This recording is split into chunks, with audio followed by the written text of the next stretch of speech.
Okay, class, welcome back. In a previous video, we laid down some foundational understanding of the neuromuscular junction. And we said that some key words like sarcomere, you heard that word, sarcomere. And we said the sarcomere is made up of, we already heard the word actin and myosin. We mentioned calcium. So let's take a closer look at this. Now, in terms of proteins, the contractile protein is myosin and actin. And if we look down on the bottom, we could see the yellow. This is actin.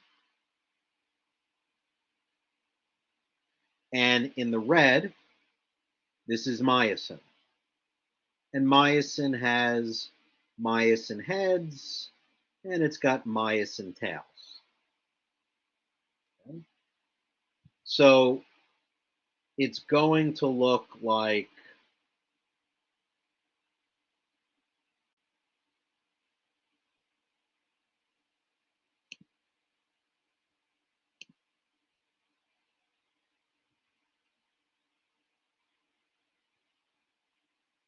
so we have thin and thick filaments.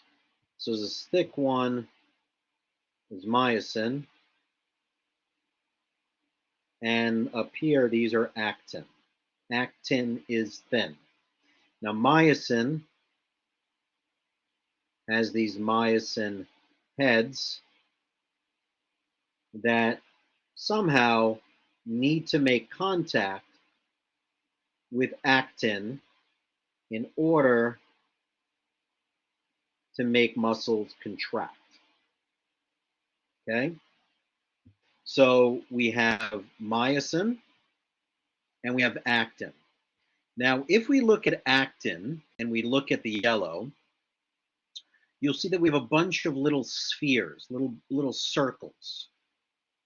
And those little circles have a little black target, a little black circle on each of those little pearls. And those are binding sites. So actin has a binding site. Well, what's got to bind to it? Well, what do you think is going to bind with actin? It's got to be here, the myosin heads. So they're called myosin binding sites. And if we look on the myosin heads, you'll see that there's a binding site on them. What do they need to bind with? They need to bind with actin. Okay, so myosin heads, which are here in blue, need to somehow connect to the actin binding sites. But I want you to notice that on the actin, those little binding sites are covered by this protein called tropomyosin. That's the rope. That's the string that you see here. So the tropomyosin's job is to cover these binding sites. And tropomyosin has a helper called troponin. Troponin is the staple. Troponin is the staples that hold tropomyosin in place. So we have this rope, this string, this protein fiber that's called tropomyosin.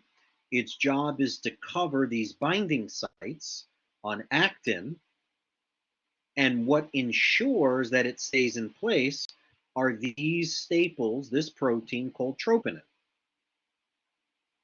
Now, if you didn't have troponin and you didn't have tropomyosin, then these binding sites would be exposed.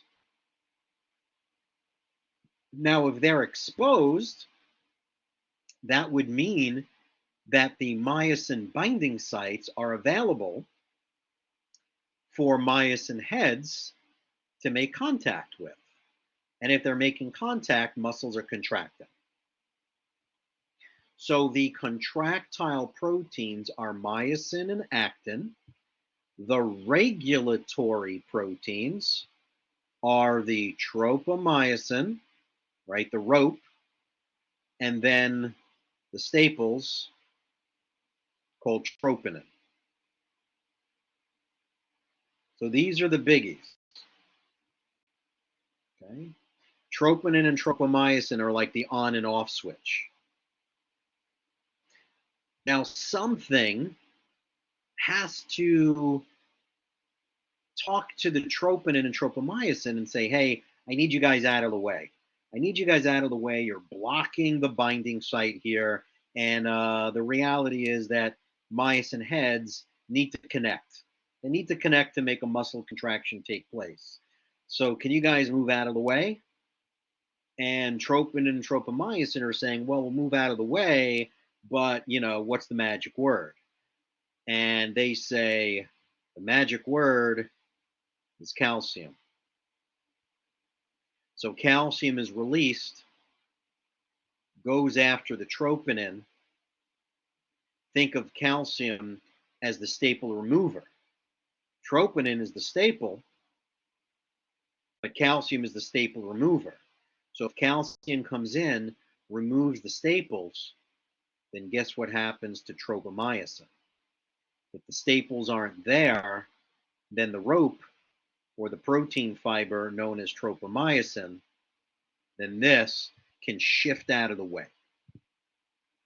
And when tropomyosin shifts out of the way, that's when the myosin head can connect to actin.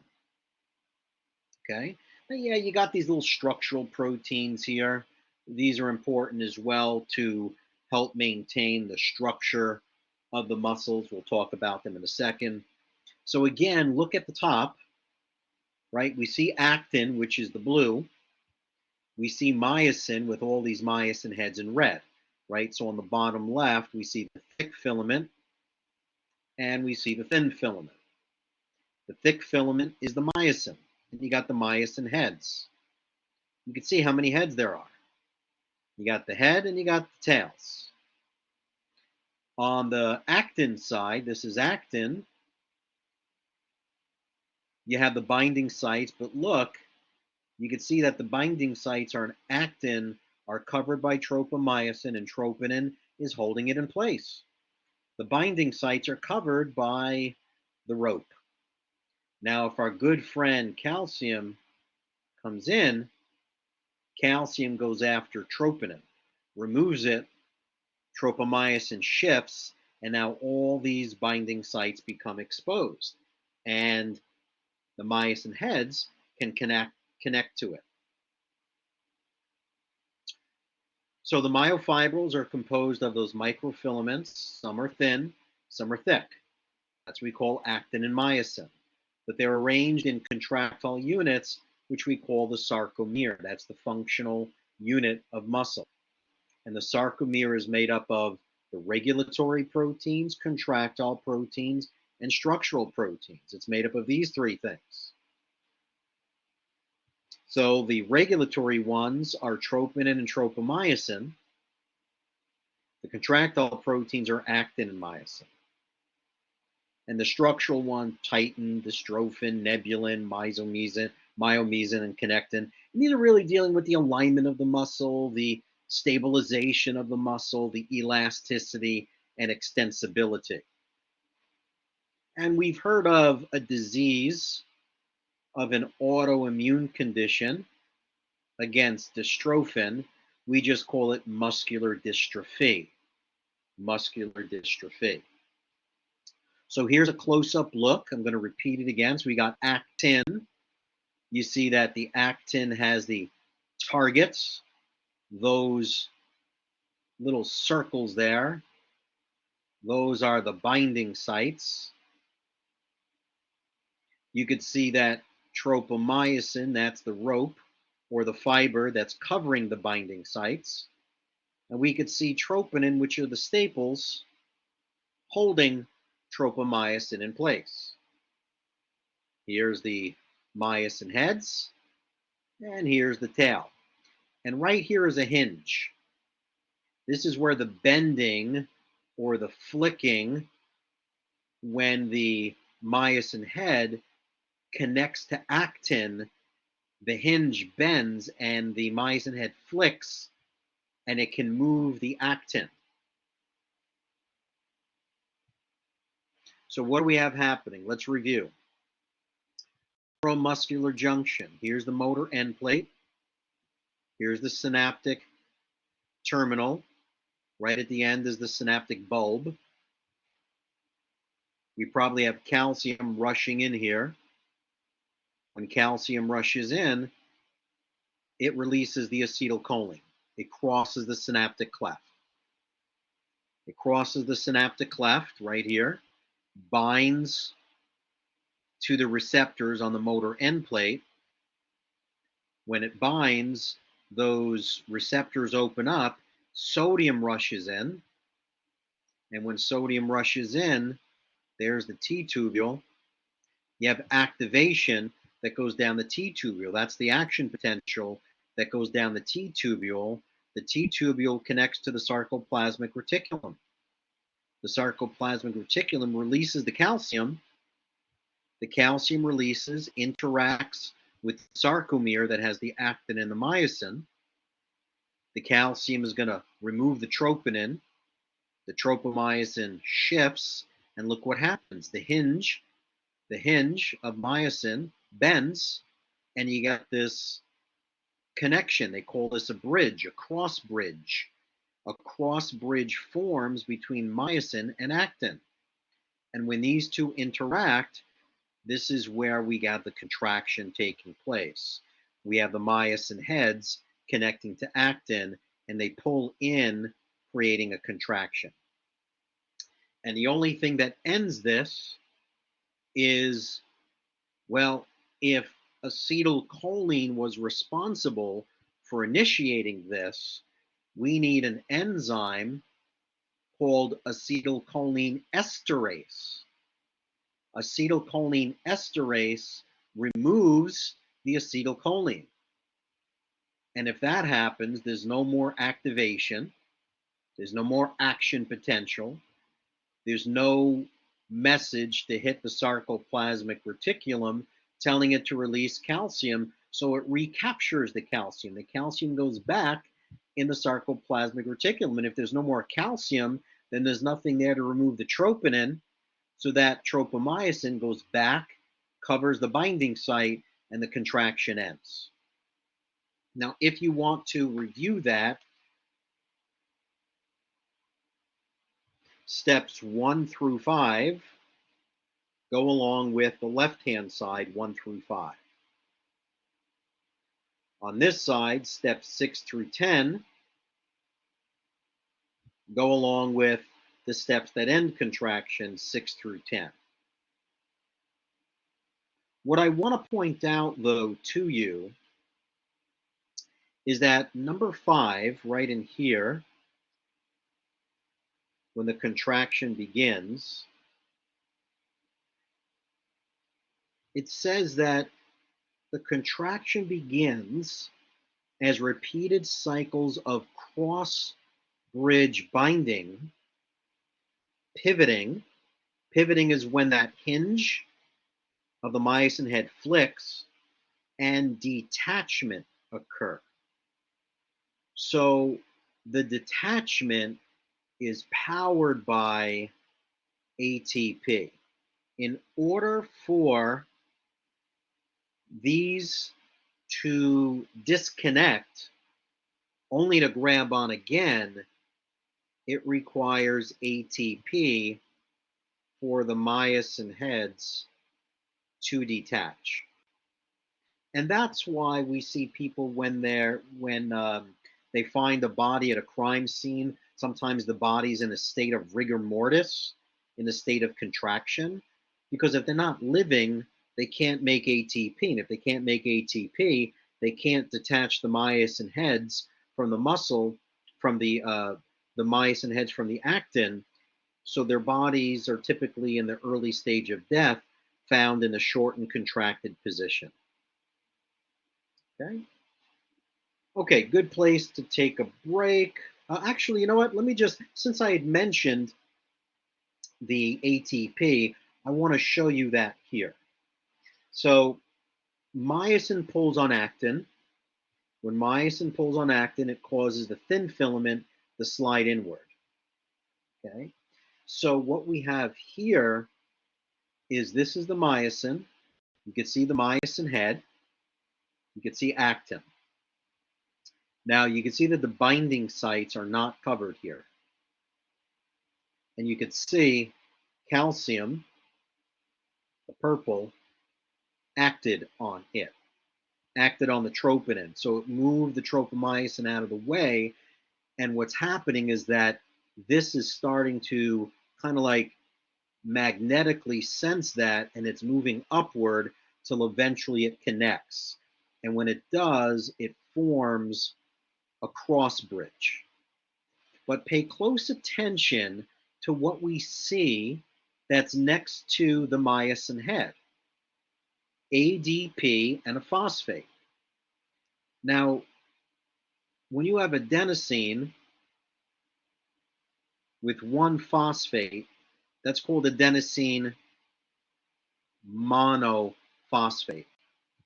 If it phosphorylates it again, now we have adenosine diphosphate because there's two phosphates.